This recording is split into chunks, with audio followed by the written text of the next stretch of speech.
you ever wanted a quick and easy way in order to apply the ABC and Ds of character creation in Pathfinder, then this video is for you. My name's Don. I'm trying to be the Sly Strategist, and we're going to cover Pathbuilder2E for character creation today. There are multiple character creation utilities online that you can use. Hero Labs is one. Pathbuilder2E is another one that I'm personally familiar with, and that's what we're going to be covering today. Hero Labs seems like a great system. I've just never used it. But with that, let's go ahead and get into the video.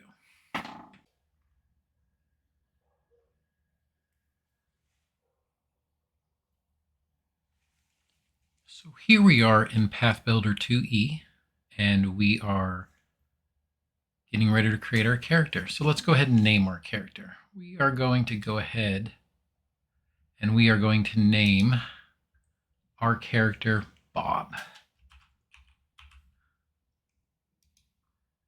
And it gives you the option to save to a local folder on your computer, or you can save to G Drive. We're just going to go ahead and do local folder here, but if you are logged in to your Google account, you can go ahead and save to your Google Drive as well. Now that we have our character named, we're going to go ahead and decide what kind of character we want to make.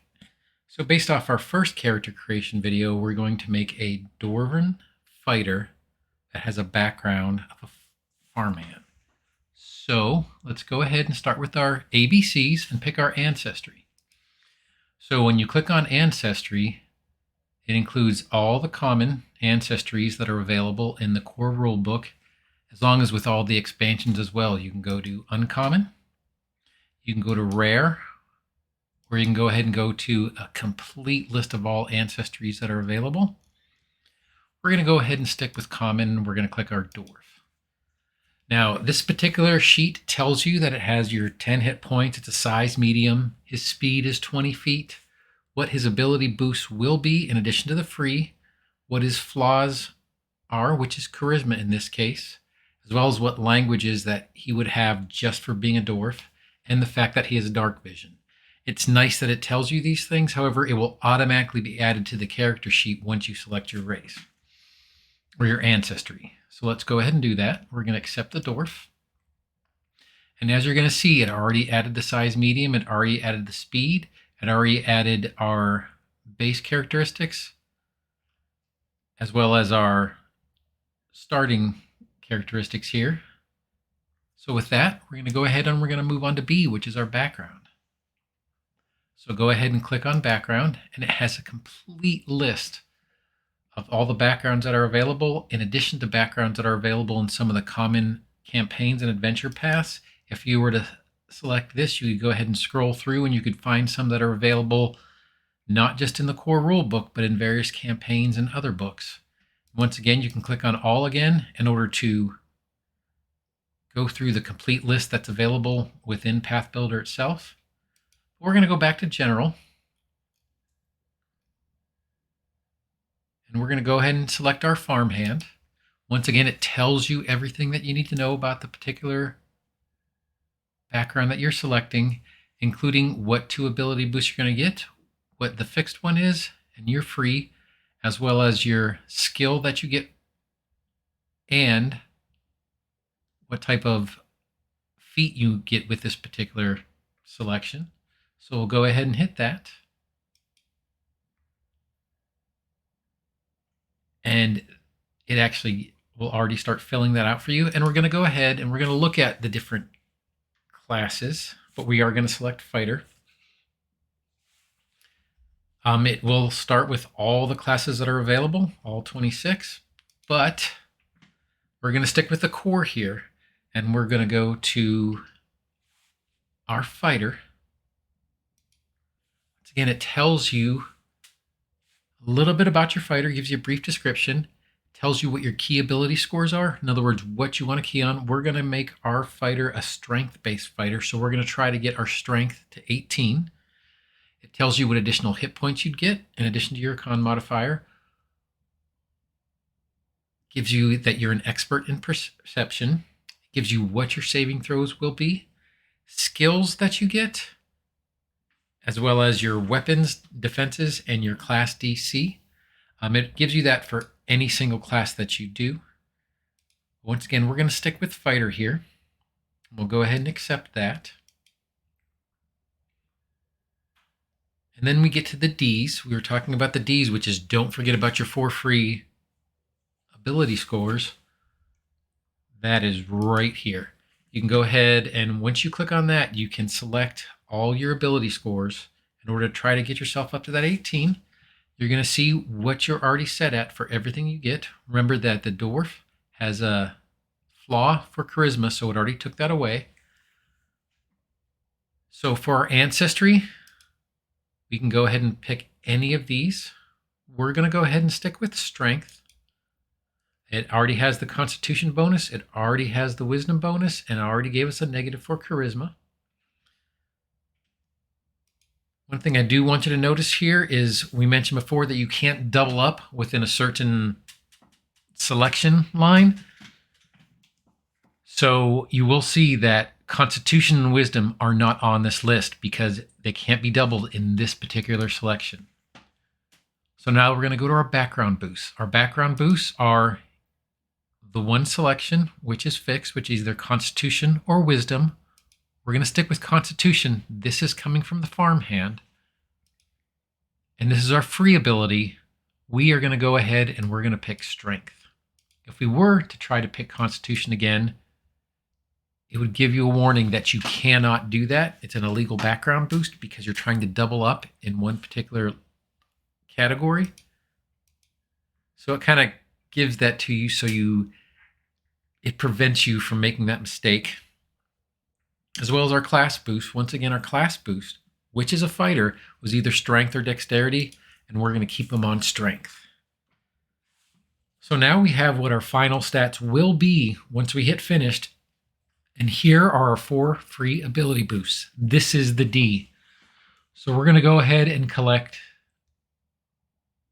our ability boosts into strength, constitution, dexterity for that armor class. And if we look up here, we'll see that our saving throws for fortitude, reflex, and will are 7, 5, and 4. We're going to go ahead and throw that 4th one into wisdom, which is going to boost us up to 14. And you're going to see that this is going to boost up to a +5. So that'll help our saving throws. I'm going to go ahead and hit finished. And you'll see that that moved up to 5. And now all our boosts are in there. We can go ahead and pick our skills. But if you see over here, we have a class skill. Because it's a fighter, we do get a class skill. So rather than pick now, I want to go ahead and hit the class skill. The reason why is because it gives us the options for that particular class. Now, because he's a fighter, he already has athletics. So we're going to go ahead and select acrobatics. That's one of the free skills we get. Go ahead and hit finished. And we're going to pick our additional skills. Now, because he's a fighter, he might at one point be carrying a shield. So we're going to go ahead and hit crafting. Plus, he's a dwarf, so crafting is always a good one to pick. We're going to go ahead and pick intimidation. And another important one would be, depending on what your party composition is, it's always good to have more than 1 or 2 characters that can go ahead and treat wounds. So we're going to go ahead and give him medicine.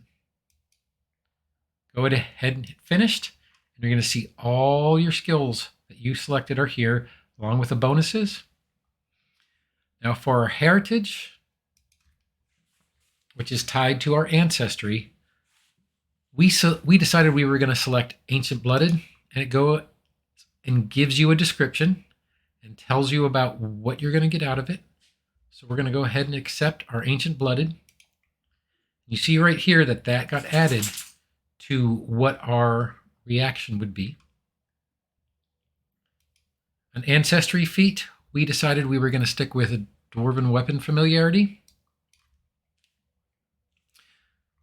So we'll accept that. And his class feat, we had decided that we were going to stick with Exacting Strike. So we'll go ahead and select that. What this does is this tells you everything for your character. You are now set up with a level 1 character. Other things you could go ahead and do is you could select your weapons, what armor you're going to do, as well as what gear. One thing I will suggest you do if you get on Pathbuilder, and remember to do, is go ahead and add gear. It gives you your pretty common 15 gold starting for a brand new character. So hit the add gear button and you see an adventures pack that gives you everything you need to start. But before you select that adventures pack, go ahead and hit this filter over here and just type in kit. The reason why we're going to type in kit is it will bring up all the kits for all the classes. My suggestion, especially if you're just starting out and you're not entirely sure what you need, I would go ahead and click the kit for the class that you're playing. What it does is it gives you your basic armor. It gives you your basic weapon, which is a dagger. We'll pick something else. But the best thing it does is it gives you your adventures pack, as well as a grappling hook and a sheath, all for one price, which is 38 silver pieces or 3 gold, 8 silver pieces. But you can get all these things in one fell swoop just by purchasing this kit. So we'll go ahead and buy. And we'll accept the first one, which is just asking if you want to continue. If you're sure, you're going to go ahead and get a second little warning here that says really buy it. Warning, this will simplify your coins. Simplify means that you are spending. So go ahead and hit your accept in order to accept the 3 gold, 8 silver pieces. And then if we go to our defense, you're going to see we already have our hide. We go to our weapon, dagger's already there. And we go back to our gear, and everything that's in the adventure pack, as well as the grappling hook, is already there for us. And with that, we just quickly created a level 1 character through Pathbuilder. You can also go ahead and build on and decide, maybe you leveled up. Well, based on your initial selections, you can go down to level 2, and you can select a new class feat and a new skill feat. When you get to level 3, you can go ahead and select those things. And what it will do, the last thing I want to show you here, and I think it's pretty cool, is if you go ahead and hit this little hamburger menu here and hit character sheet PDF, it will go ahead and create a full-blown character sheet for you.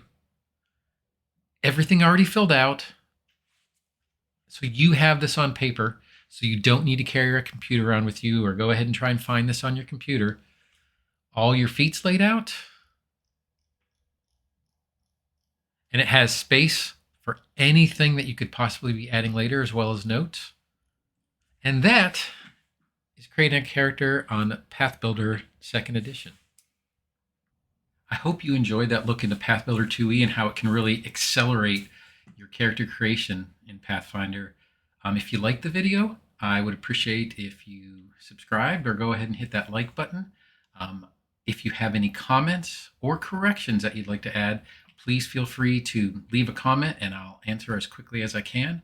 If I know the answer, I'll answer it. If I don't know the answer, I'll look it up, or maybe I'll try and find someone that could help answer it a little bit better. Once again, on the corrections, if I said something wrong, I'm new to Pathfinder, as well as this whole YouTube channel creation. So if you have a correction, put it in there and I'll add an addendum to this video, maybe put some text over the screen if I said something wrong. I appreciate you guys listening, and I hope you have a good rest of your day. Thanks.